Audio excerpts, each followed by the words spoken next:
A paz do Senhor a todos. Hoje eu estou num cenário diferente, mas eu gostaria de agradecer a todos por estar ouvindo e que Deus abençoe a cada vida que está aí do outro lado da tela.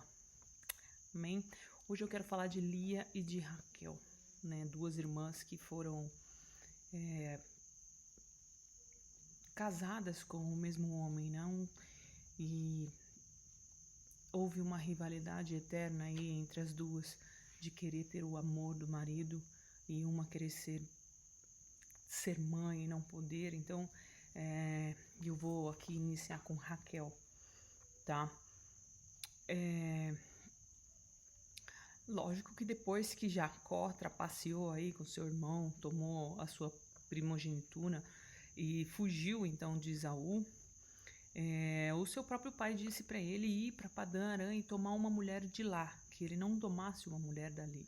E de qualquer maneira ele teria que fugir porque o seu irmão estava perseguindo a vida dele.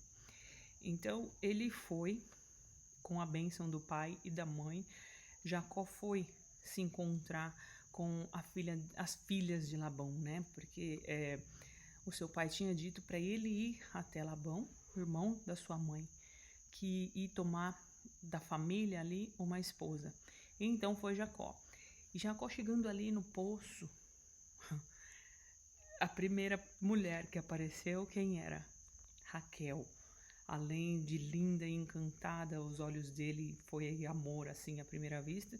Era o quê? Filha do seu tio Labão. Será que isso era uma coincidência do destino? Não, era Deus, né, já preparando tudo na vida dele ali, já que Raquel estava chegando ali para levar os animais para beber água, né? E assim ele beijou a Raquel e chorou, né? Porque ele lembrou ali das palavras do pai dele e foi a primeira coisa que Deus colocou no caminho dele, né? E então Jacó foi, conversou com Labão e tal, coisas de família. Então pediu Jacó pela mão de Raquel, né? Ele falou assim, não, eu trabalho pelo dote dela e tal. E Labão falou, tá bom, você trabalha para mim 7 anos e você pode levar minha filha, né? E aí, no tão esperado, depois dos 7 anos que Jacó trabalhou, esperando e sonhando pela noite de núpcias com Raquel, finalmente chegou o casamento, né? E ali no dia seguinte, não era Raquel que estava ali, não era Raquel que tinha passado a noite com Jacó, era Lia, era a filha mais velha de Labão. E ele falou assim, mas por que fizeste isso comigo? Então Labão respondeu, porque na nossa tradição a mais velha sempre vai casar primeiro que a mais nova. E entre parênteses aqui, eu queria só comentar, não sabemos se Lia se candidatou aí para estar fazendo esse argumento ou tomando o lugar da irmã com o pai, ou se ela foi simplesmente obediente ao que o pai tinha proposto. De qualquer maneira, foi uma enganação, né? Mesmo mulher até hoje não tem muito a ver assim com as decisões, né? Mesmo ali no Oriente Médio, as mulheres ainda são um pouco ouvidas. Naquela época não era diferente, não havia muita palavra para elas. Eram os pais ou o marido que decidia, na verdade, o pai ou o marido que decidia. Então ele foi tirar satisfação ali, Jacó foi tirar satisfação com Labão. E imagine mais um parênteses, imaginamos como ficou o coração de Lia, né? Ela tinha finalmente se casado, que legal. Mas na manhã seguinte, quando seu marido descobre, ele sai correndo indignado. Como você se sentiria, não é? Eu não casei, mas assim, se você se casou, teve alguma coisa que você achou que era e depois de um tempo disse não é nada disso? Talvez seja isso que Lia sentiu, mas infelizmente foi muito rápido, foi logo na manhã seguinte, né? Ela talvez achou que pudesse ser amada por ele, mas não. Jacó só tinha olhos para Raquel. Então, foi Jacó negociar mais uma vez pelo dote de Raquel, né? Nós vemos que Labão não era talvez um pai fácil, já que ele colocava as próprias filhas em situações difíceis como essa, de Lia com Raquel, colocava as filhas para apacentar ovelhas, para fazer as tarefas diárias, né? Também. E em Gênesis 29:17, diz que Leia, ou Lia, né? Algumas bíblias falam, ela tinha os olhos enfermos, né? Mas não se sabe exato o que seria, o que isso queria dizer, não é? Raquel era perfeita e formosa e Lia não era, né? A gente não sabe qual era o problema de Lia, mas ela não era assim tão formosa aos olhos de todos. Mas agora Lia era a esposa de Jacó, mas ele queria Raquel. Então negociou aí mais 7 anos por Raquel. E após uma semana de casamento, então Labão entrega Raquel para Jacó.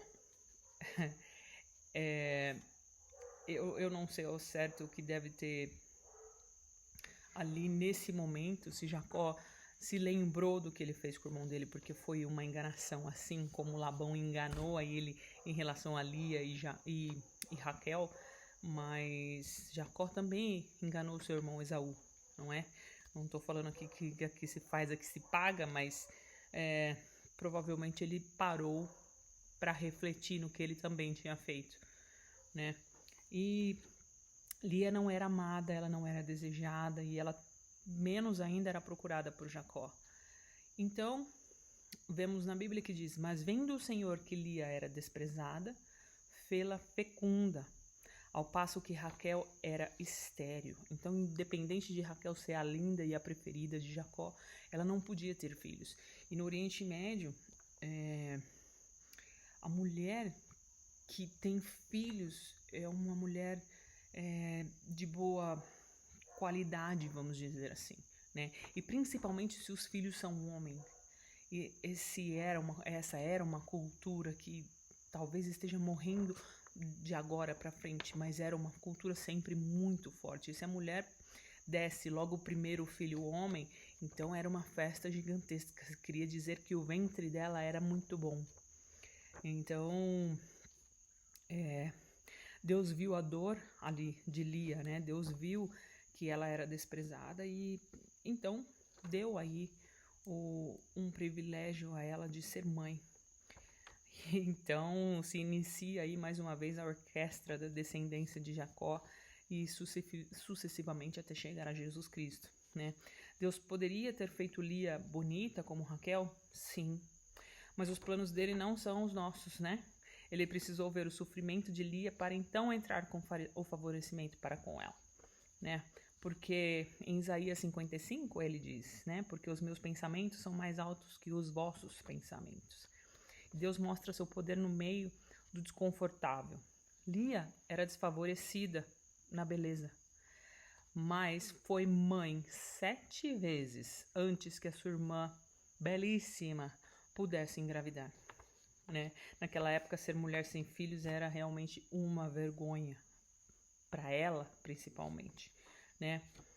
E toda vez que Lia engravidava, ela dava um nome com um significado, né? E o primeiro filho era Rúben. E queria dizer, né? O Senhor atendeu a minha aflição, né? E aí ela, com toda a esperança de que seu marido ainda amasse, né? Disse, agora me amará o meu marido, né? Mas não foi assim. Então, novamente, Lia concebeu. Então, a Simeão. E soube o Senhor que ela era preterida e me deu mais este filho, ela disse. E de novo, o terceiro filho, Levi. Então ela pensou com ela, né? Desta vez se unirá mais a mim o meu marido. A quarta vez. E dessa quarta vez, eu acredito que ela já estava mudando, porque os pensamentos dela já eram diferentes, né? E ela colocou então o nome dele de Judá. E dessa quarta vez, esta vez eu louvarei ao Senhor. e então cessou, por enquanto, de dar à luz Lia, não é? Imagine o desgosto para Raquel, né? Ver ali a sua irmã com 4 crianças correndo, amamentando, brincando na frente das tendas, né? Chamando mamãe, e ela não poder ser mãe, né? Pelos nomes dos filhos de Lia, nós podemos perceber que ela era serva de Deus, que ela era só uma serva fiel, independente das suas circunstâncias, ela era fiel a Deus, né? Ela interpretou Rúben como uma maneira de Deus capacitá-la de conquistar o amor do seu marido. Simeão soube o Senhor que ela era preterida, né? Levi, que significa unido, meu marido se unirá mais a mim. A esperança de Lia pelo amor do seu marido era persistente, mas não produziu nada em Jacó. Mas no 4º filho ela mudou de atitude, né? Colocou o nome dele de Judá e disse: então desta vez eu servirei ao Senhor, eu louvarei ao Senhor. Colocou de lado o amor de Jacó e aceitou alegrar-se no amor de Deus. Ela não poderia mudar o coração de Jacó para que ele gostasse dela, mas ela poderia mudar como ela veria toda essa situação, né? Mudar o seu foco, mudar ela mesma para conviver com tudo aquilo que ela estava passando, né? Reconhecer a mão de Deus em sua vida em todos os momentos, principalmente com 4 filhos, homens, o que era uma bênção gigantesca naquela época, né? E em Gênesis 30, nós vemos aqui que que Raquel, independente de ser linda, de ser a preferida, de estar à frente aí do coração de Jacó, ela não podia dar filhos a Jacó. E ela teve ciúmes da sua irmã e disse: dá-me filhos, senão eu morrerei. Jacó: quem sou eu para te dar filho? Eu não posso te dar filho, é só Deus, né? Eu tô aqui, está vendo, os meus filhos com outra mulher funcionam, o problema é você, né? Então, a mulher que então tinha tudo, estava consumida pelos ciúmes e pela frustração, né? Então, seguindo o exemplo de Sara, lá em Gênesis 16, como nós falamos, Raquel deu a sua serva para coabitar com Jacó e lhe dar um filho. E então a Raquel, através de sua serva Bila, foi mãe de Dan e depois de Naphtali. Dan, que significa Deus me julgou, e também ouviu minha voz. E Naphtali, que quer dizer a minha luta, né? Eu imagino a luta que era ser Raquel ali nesse momento, né? Um placar de 4-2, sendo que o filho nem era de Raquel, era da serva, e ela estava ali na jogada, ela estava realmente perdendo, né? Mas Lia aí escorregou e acho que ela ficou assim: não, eu não posso perder para minha irmã, né? Então também pegou a sua serva e deu a Jacó para coabitar com ela. E Zilpa deu à luz e Lia chamou-o de Gade, que quer dizer boa fortuna, né? As riquezas de Lia cada dia estavam aumentando e novamente envia, né, a Zilpa a Jacó. E mais um filho lhe é dado, Aser, feliz, que quer dizer é a minha felicidade, porque as filhas me terão por venturosa, porque até aqui, todas as vezes que ela foi mãe de meninos, né, de homens ali, de varão. Então que mudança, não é? Que Raquel estava desolada, infeliz e desprezada, e agora Lia exclamava: é a minha felicidade. Vendo que Lia agora havia aprendido a se concentrar no que tinha e não no que lhe faltava, era muito mais feliz, não é? A rivalidade de Lia e Raquel durou a vida toda. Nós podemos continuar a ver essa tensão na casa de Jacó quando Rúben sai, né? O filho mais velho de Lia sai para o campo e traz mandrágoras para sua mãe. Mandrágoras é uma planta que dá uma fruta amarela, né, do tamanho de uma ameixa e tem o formato de um tomate. Muitos dizem que era algo usado na feitiçaria, e alguns dizem que na verdade ele ajudava as mulheres a se tornarem férteis, né? Então, ali lembrando que Raquel estava desesperada para ter um filho, Então ela viu e pediu a Lia: dá-me, já que ela tinha pedido a Jacó: dá-me filho, senão eu morrerei. Então ela quis as mandrágoras de Lia para ela. E então Lia falou assim: ué, mas já tenho meu marido, agora vai querer as mandrágoras do meu filho? E aí Lia trocou com ela. Raquel, na verdade, ofereceu: não, hoje você passará a noite com o meu marido. Ao troco das mandrágoras, né? Como se a mandrágora fosse fazê-la engravidar e o marido não. Então, o que aconteceu como ela deu essa noite? A Lia, né? Lia engravidou nessa noite e ela ficou somente com as mandrágoras ali, chupando o dedo. Novamente, né? Então, Lia ali engravida do seu quinto filho, que é Issacar, né? Aí vem o sexto filho, Zebulon, e a sétima filha, que era Diná. Então, depois disso tudo, foi que depois de 3 filhos mais, que Raquel foi então mãe de José, né? Vendo Jacó que o seu sogro já não era mais o mesmo, claro que não seria, né? Vendo Jacó ali com as suas filhas, aquele monte de mulher e uma briga com tantas crianças, eu acredito que todo pai não olharia ali para o seu genro da mesma maneira, né? Imagina toda a tensão que havia naquela família. Então, por conta disso, Jacó decide partir, né? Com a bênção do Senhor Deus. Mas ele enganou a Labão e fugiu, né? Então, para ajudar a linda e maravilhosa preferida de Jacó, Raquel, roubou os ídolos do seu pai. Por quê? Raquel era idólatra? Por que razão ela faria tal coisa, né?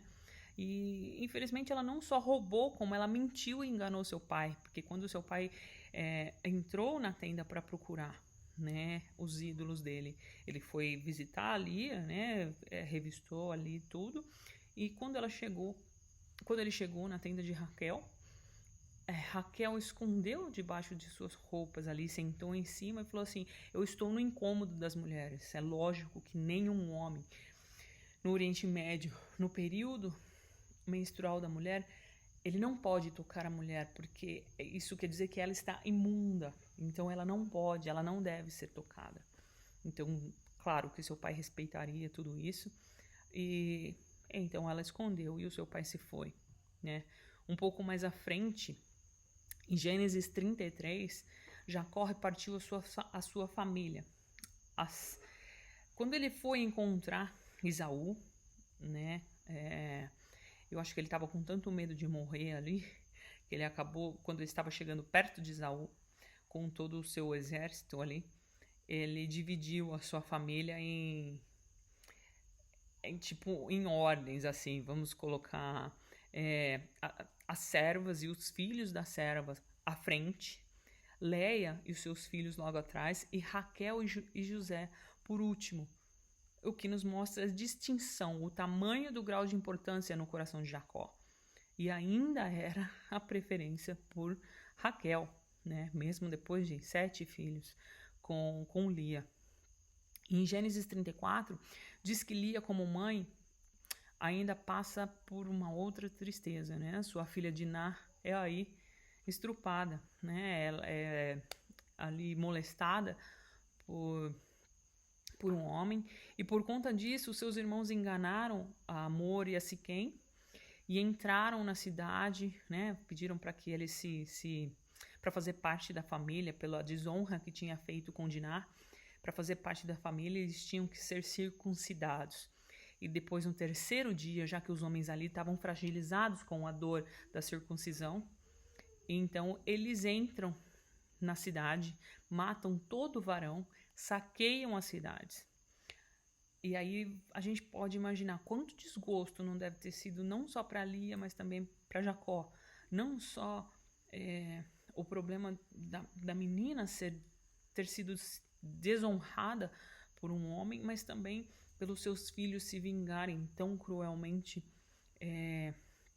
matando todo mundo, enganando e saqueando a toda a cidade, né, que eles estariam ali para viver. E em Gênesis 35, finalmente Raquel engravida do seu segundo filho, porque assim que ela teve José, ela pede a Deus, né, que ela tenha um segundo filho.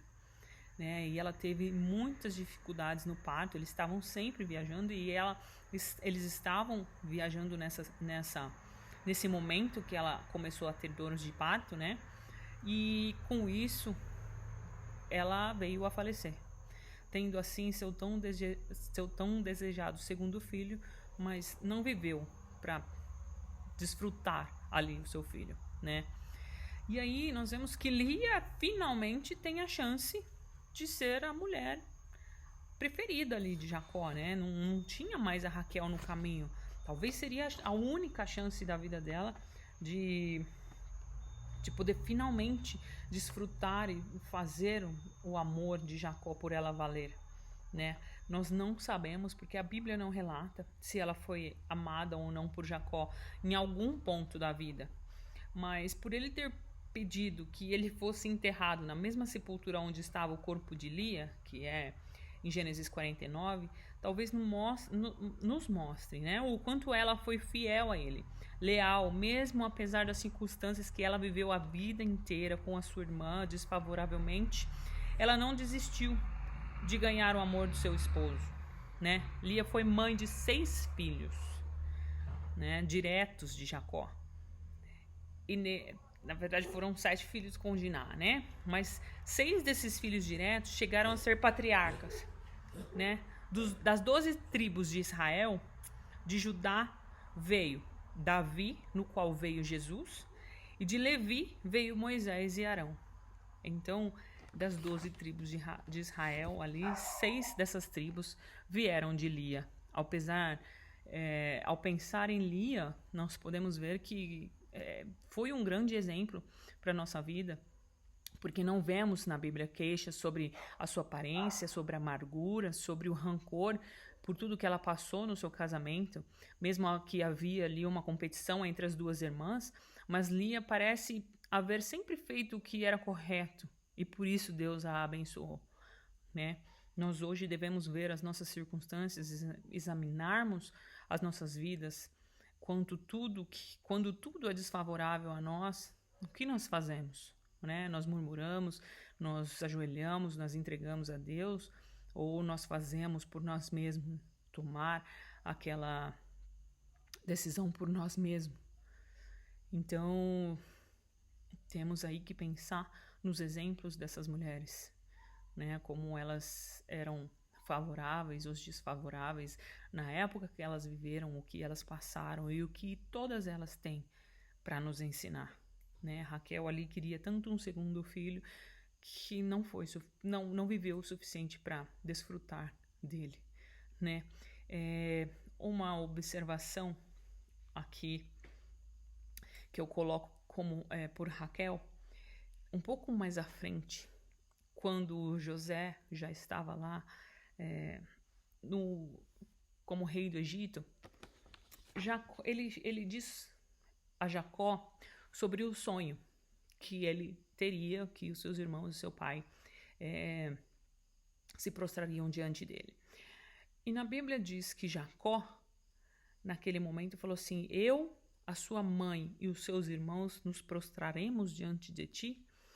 Então, eu não encontrei, mas eu acredito que Raquel ainda teve a dor do sofrimento de ver o filho desaparecer ou morrer ali, porque quando Jacó fala que ele sonhou, logo depois os irmãos somem com José, desculpa.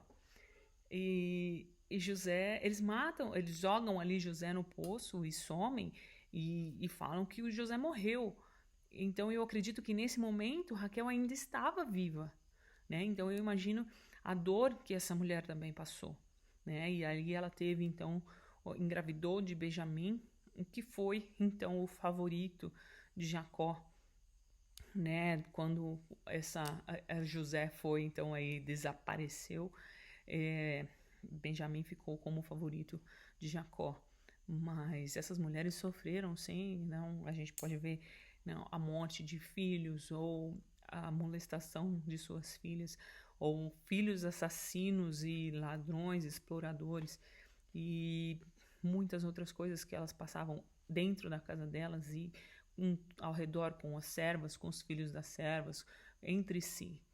Então a gente tem que olhar para Deus e ver que nós vivemos em uma época hoje que o nosso sofrimento é minúsculo em relação a essas mulheres do passado.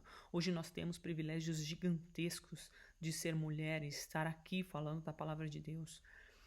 Eu vivi no Oriente Médio e sei que muitas dessas mulheres jamais poderão dizer que elas servem a Jesus Cristo. Mesmo que elas fujam, mesmo que elas consigam fugir, a sua vida sempre será de esconder, nunca será de viver como nós vivemos, né? Mesmo hoje. Então, que estejamos orando por todas as mulheres, né? Que possamos aprender com as que passaram e que possamos ensinar as do futuro a crer em Deus e esperar em Deus e que somente Ele pode fazer por nossas vidas. Amém? Que Deus abençoe a todos vocês e nos vemos na próxima semana.